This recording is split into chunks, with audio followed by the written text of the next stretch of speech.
साहब यहाँ जी आ गया। और यहाँ आ जाएं। नहीं आ गया परवेज भाई के साथ। अस्सलाम वालेकुम।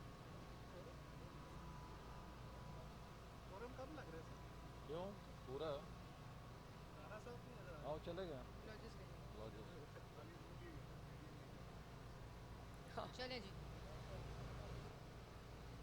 रेडी हैं बिस्मिल्लाहिर्रहमानिर्रहीम। अभी हमारी पार्टी की मशावरती मीटिंग अंदर चल रही थी, गैर रस्मी इजलास था। तो ख्वाजा आसिफ साहब भी इसमें शरीक थे और वो उनका एक टीवी शो की रिकॉर्डिंग थी। तो वो सबको ये बता के उठे कि वो टीवी शो की रिकॉर्डिंग में जा रहे हैं। और जैसे ही वो बाहर निकले, नैब ताक लगाकर बैठी थी और उनको इस गली के शायद मोड़ से नैब ने गिरफ्तार कर लिया। तो मैं ये कहना चाहती हूँ कि इस तरह से रातों रात किसी को अगवा करना, और वो भी एसिड बियॉन्ड मीन्स जैसे केस के अंदर। एसिड बियॉन्ड मीन्स का सीधा सीधा मतलब ये है कि आपके पास कुछ नहीं है किसी के ख़िलाफ़, तो आप एक वेग सी चीज़ में जिसमें ना कोई इल्ज़ाम है, जिसका ना कोई कैलकुलेशन हो सकती है, आप उसमें किसी को गिरफ़्तार कर लें। तो बात यह है कि तरीक़ा वारदात वही है, लेकिन अब ये शिकस्त के खौफ को सामने रख के ये लरसते हुए कांपते हुए ये फ़ैसले किए जा रहे हैं, क्योंकि हुकूमत जाने का खौफ और शिकस्त जो है वो इनकी चेहरों पे भी नज़र आ रहा है, इनकी प्रेस कॉन्फ्रेंसेस में भी नज़र आ रहा है, और इनकी जो हरकतें हैं, जिस तरह से इन्होंने अब ख्वाजा आसिफ साहब को अरेस्ट किया है, ये उसमें भी साफ झलक रहा है। तो ख्वाजा आसिफ साहब ने फॉर्चुनेटली मुझे दो बातें बताईं। उन्होंने कहा कि इनमें से किसी ने उनको अपने पास बुलाया और कहा कि आप नवाज़ शरीफ साहब को छोड़ दें। तो उन्होंने कहा कि मेरे बाल सफ़ेद हो गए नवाज़ शरीफ के साथ, मैं एक उम्र का साथ है हमारा, और मेरी पार्टी भी मुत्तहिद है, मैं भी नवाज़ शरीफ के साथ खड़ा हूँ, उसके बयानिए के साथ खड़ा हूँ, और आपको मुझे ये बात करने से पहले 10 दफ़ा सोचना चाहिए। वफ़ादार बाप का बेटा हूँ, नवाज़ शरीफ के साथ आखिरी वक्त तक खड़ा रहूँगा। तो उन्होंने कहा कि अगर आप नवाज़ शरीफ को नहीं छोड़ेंगे तो आप फिर उसके कॉन्सिक्वेंसेस के लिए तैयार रहें। ये बात मुझे ख़ुद ख्वाजा आसिफ साहब ने बताई। उन्होंने कहा कि मैंने उनको कहा कि ना सिर्फ ये कि मैं कॉन्सिक्वेंसेस के लिए तैयार हूँ, आपने जो करना है मेरे ख़िलाफ़ करें, मैं नवाज़ शरीफ को नहीं छोड़ूंगा। और ये भी कहा कि आप नवाज़ शरीफ के बयानिए से इख्तलाफ कर लें और कहें कि मुझे नवाज़ शरीफ के बयानिए से इख्तलाफ है, तो उसके बाद आपके केसेस, ये मैं हल्फन बात कर रही हूँ, उन्होंने कहा कि आपके केसेस 15-20 दिन के अंदर अंदर ख़त्म हो जाएंगे। उन्होंने कहा आपने मेरे केसेस चलाने हैं तो चलाएं, आपने मुझे जो सज़ा देनी है दें, मुझे अरेस्ट करना है अरेस्ट करें, लेकिन मैं नवाज़ शरीफ के ना बयानिए से पीछे हटूंगा, ना नवाज़ शरीफ का साथ जोड़ूंगा। और आज आपने देख लिया, चंद दिनों बाद उनको यहाँ से आकर अगवा कर लिया गया। ये गिरफ्तारी नहीं है, ये अगवा है। और तरीक़ा वारदात वो है जो ये पहले से इस्तेमाल करते आए हैं, जो सुप्रीम कोर्ट भी कह चुका है, हाई कोर्ट्स भी कह चुके हैं कि ये नैब जो है ये सियासी इंजीनियरिंग का इदारा है और इसको सियासी जोड़ तोड़ के लिए और अपने मुखालिफिन को प्रेशराइज़ करने के लिए इस्तेमाल किया जाता है। तो ये वही आज उन्होंने दोबारा बात सच साबित कर दी है। तो मैं आज फिर एक दफ़ा अदलिया से ये ज़रूर कहूँगी कि कौम आपके ऊपर नज़रें लगा कर बैठी हुई है। अगर आपने, और आपसे उम्मीद है कौम को, क्योंकि आप इंसाफ की कुर्सियों पर बैठे हैं और आपकी ज़िम्मेदारी है कौम को इंसाफ देना। अगर आप ये देख रहे हैं कि सियासी इंजीनियरिंग के खातिर नैब जो है वो दहशत गर्दी की तरह, एक दहशत गर्द की तरह लोगों के घरों के ऊपर अटैक्स करता है, उनको इमरान खान का आलाए कार बनकर वो उनको घरों से उठा लेता है बग़ैर किसी केस के, तो आपको चुप नहीं रहना चाहिए। ये ऑब्जर्वेशंस आप खुद दे चुके हैं, लेकिन आपको सिर्फ ऑब्जर्वेशंस की हद तक नहीं रहना चाहिए, आपको आगे बढ़ना चाहिए और इस जुल्म को मिटाना चाहिए।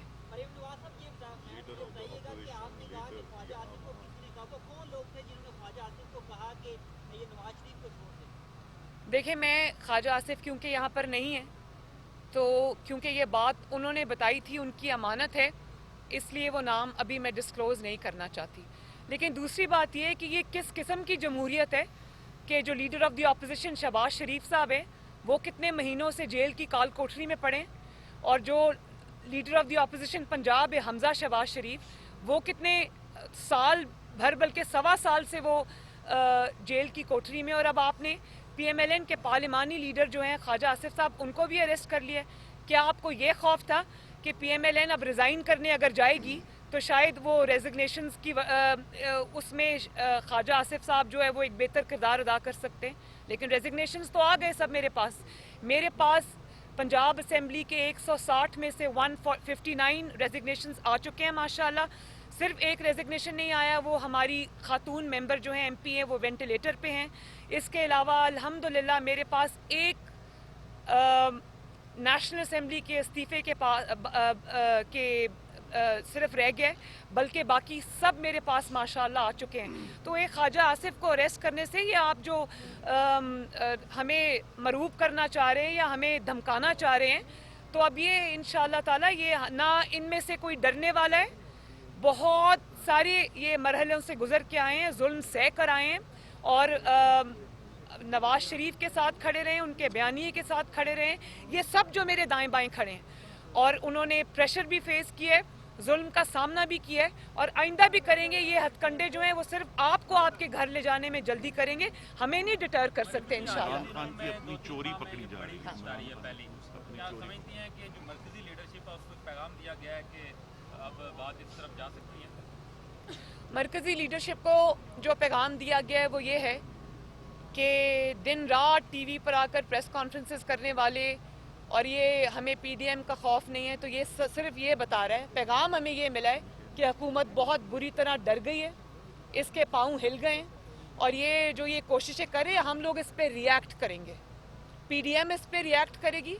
मेरी कल मीटिंग है और परसों हम सब इकट्ठे हो रहे हैं, हम इसको इस तरह नहीं जाने देंगे। PMLN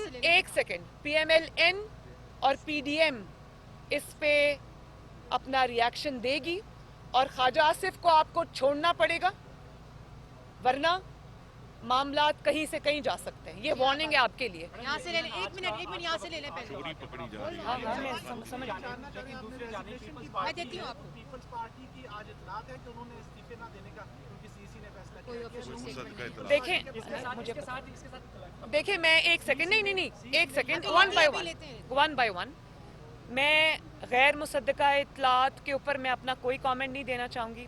जब तक उनका कोई एलामिया जमात की तरफ से या बिलावल भुट्टो जरदारी की तरफ से अगर कोई स्टेटमेंट नहीं आता, मैं उस पर कोई कमेंट नहीं करूँगी, क्योंकि मैं ये अच्छे तरीके से जानती हूँ कि मीडिया किसकी ग्रिप में, कौन सी खबर को किस तरह ज़राए से जो खबर आती है वो हमेशा अब ज़राए से खबरें आ रही हैं, ज़राए से खबरें पीपल्स पार्टी रिलीज़ नहीं करती, ज़राए से खबरें कोई और रिलीज़ करता है। तो जब तक मैं पीपल्स पार्टी से खुद नहीं सुन लूँगी, मैं इस पर कोई कमेंट नहीं करूँगी।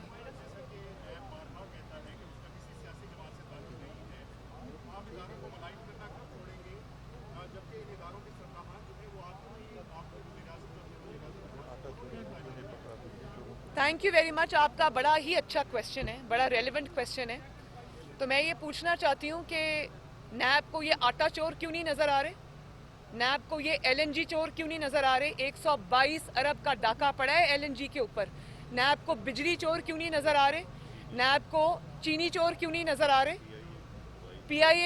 PIA बिल्कुल बंद होने को आ गया, नैब को वो क्यों नज़र नहीं आ रहा? नैब को बिलियन ट्री सुनामी क्यों नहीं नज़र आ रहा? दवाइयाँ और ये जो दवाइयों के इतने बड़े बड़े स्कैंडल हैं, नैब को वो क्यों नज़र नहीं आ रहे? नैब को एक वेग चीज़ एसेट बियॉन्ड मींस की ऑपोजिशन जमात के एक रहनुमा की नज़र आ जाती है, लेकिन इतनी बड़ी बड़ी ग्लेयरिंग एविडेंस जो है वो नैब को नज़र नहीं आती। नैब अंधी है क्या? या नैब अंधी है, या फिर नैब इतने प्रेशर में है कि वो अपनी क्रेडिबिलिटी, ये हम नहीं कहते, ये कोर्ट्स के कमेंट्स हैं कि नैब पॉलिटिकल इंजीनियरिंग का इदारा बन गया है। ये हम जी, तो इसका ये मतलब है कि उनको अगर तैनात किसी ने किया था तो वो गलत रास्ते पे चल पड़े। ये कौन सी जस्टिफिकेशन है भाई? हाँ, बात करो। क्योंकि उसको किसी ने अपॉइंट किया था, इसके पास लाइसेंस है कि वो फिर खुली दहशतगर्दी में मुलविस हो जाए? चलो जवाब नहीं। आप थैंक यू। इस वक्त जैसा कि पहले आपके बारे में रूल के बारे में कहा गया था कि वो डबल माइंडेड है, इस्तीफे देने हैं या नहीं देने, आपने क्लियर कर दिया। उस्मान सामा। पीपल्स पार्टी के साथ भी इसी तरह की बात हो रही थी, उनकी जानिब से भी कह दिया कि वो तो ज़िमनी इलेक्शन में हिस्सा लेंगे और जब इस्तीफों का मामला आएगा तो सेनेट इलेक्शन के बाद देखेंगे। मौलाना फजलुर रहमान भी इस वक्त मुश्किल में है, उनके लोग भी इसी तरह की बयानबाजी कर रहे हैं और उनको छोड़ के जा रहे हैं। क्या नहीं, मौलाना साहब के जो लोग बयानबाजी नहीं कर रहे, मौलाना साहब की पार्टी में से 2-3 ऐसे लोगों को जो हमेशा से ये काम करते आए हैं, उनको उठा के मीडिया पे ले आना, उससे पहले उनका नाम भी कोई नहीं जानता था, तो वो शरारत किसी और की है, वो JUIF की शरारत नहीं है। ये आप ज़रा क्लियर कर लें प्लीज़। ये हथकंडे हम पुराने जानते हैं, ये मुस्लिम लीग नून के साथ भी खेले गए हैं, ये उनके साथ भी अब आजमाए जा रहे हैं, लेकिन ये खौफ है इंशाअल्लाह ताला इमरान खान को घर जाना पड़ेगा। ये उसके आखिरी हथकंडे हैं, उसको रोक नहीं सकेंगे इंशाअल्लाह। शायद उसका जाना मज़ीद जल्दी अर्ली हो जाएगा। जी, लास्ट क्वेश्चन जी, लास्ट क्वेश्चन।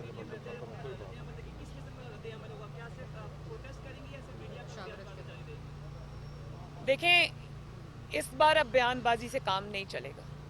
इस दफ़ा फैसला होगा और इंशाअल्लाह उस पर अमल दरामद भी होगा। अगर आप ये समझ रहे हैं कि इसी तरह आप करते रहेंगे और हम सहते जाएंगे, ये अब नहीं होगा। आप जो कह रहे थे, आपने कुछ आपको बुलाने का मुतालबा कर रही है, ये सबका ये भी गलत है। नहीं, ये किसने कहा मुतालबा कर रही है? डिनाई करती हुकूमत कह रही है कि मियां साहब वापस आए यहाँ डिनाई लीड करती करें। तो हुकूमत के बुलाने की क्या हैसियत है? ये तो जाली हुकूमत है। और इसी हुकूमत हुकूमत तो ने भेजा उन्हें इलाज नहीं, के लिए। इसी हुकूमत ने उनको इलाज के लिए बाहर भेजा और उस वक़्त इन्होंने चाहा उनसे जान छुड़ाना, और अब जबकि इनको पता है कि नवाज शरीफ ने इनके ताबूत में आखिरी कील ठोंक दी है, तो वो अब अपने आप को, अब उनको लाने की पूरी कोशिश, पहले भेजने की पूरी कोशिश थी, अब बुलाने की पूरी कोशिश है। तो ये thank you very much, thank you जी। किसी ने कोई वादा नहीं किया था, वादा सिर्फ ये था कि जब तक इलाज मुकम्मल नहीं होगा, और इसमें PMLN बिल्कुल अपोलोजेटिक नहीं है। जब उनका इलाज मुकम्मल होगा वो वापस आएंगे। इलाज मुकम्मल होने से पहले अपने दुश्मनों के हाथ में ना अपनी सेहत को देंगे ना अपनी ज़िंदगी को देंगे। Thank you very much. 1-on-1 कर लो ना।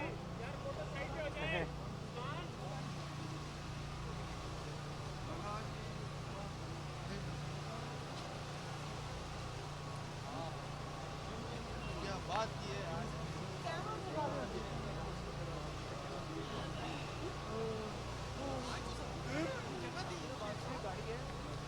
लेकिन मैं अभी नया वजह पर खड़ा होना है। ये DSNG पे निकलती है ना, क्या होगा? बस ठीक है, नहीं मैंने भी उधर जाना है। छोड़ दे।